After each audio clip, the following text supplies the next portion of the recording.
شیطان نے کھانا اگل دیا۔ حضرت سیدنا امیہ بن مخشی رضی اللہ تعالی عنہ فرماتے ہیں، حضور صلی اللہ تعالی علیہ وآلہ وسلم تشریف فرما تھے اور ایک شخص بغیر بسم اللہ پڑھے کھانا کھا رہا تھا۔ جب کھا چکا اور صرف ایک ہی لقمہ باقی رہ گیا تو وہ لقمہ اٹھایا اور اس نے کہا، بسم اللہ اولہ و آخرہ۔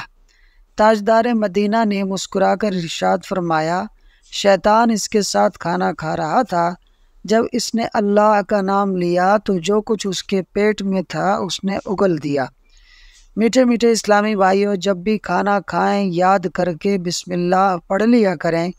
جو نہیں پڑھتا اس کا قرین نامی شیطان بھی کھانے میں شریک ہو جاتا ہے۔ سیدنا امیہ بن مخشی رضی اللہ تعالی عنہ والی روایت سے صاف ظاہر ہو رہا ہے کہ ہمارے میٹھے میٹھے آقا مدینے والے مصطفیٰ صلی اللہ علیہ وآلہ وسلم کی مقدس نگاہیں سب کچھ دیکھ لیا کرتی تھی۔ جب ہی تو شیطان کو قے کرتے ہوئے دیکھ لیا اور شیطان کی بدحواسی دیکھ کر مسکرا دیے۔ چنانچہ مفتی احمد یار خان رحمۃ اللہ علیہ فرماتے ہیں، رحمت عالم صلی اللہ علیہ وسلم کی مقدس نظریں حقیقت میں چھپی ہوئی مخلوق کو بھی دیکھتی ہیں، اور حدیث مبارک بالکل اپنے ظاہری معنی پر ہے، کسی تعویل کی ضرورت نہیں۔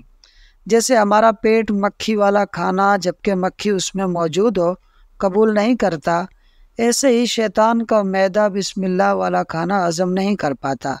اگرچہ اس کا قے کیا ہوا کھانا ہمارے کام نہیں آتا، مگر شیطان مردود بیمار پڑ جاتا ہے اور بھوکا بھی رہ جاتا ہے، اور ہمارے کھانے کی فوت شدہ برکت بھی لوٹ آتی ہے۔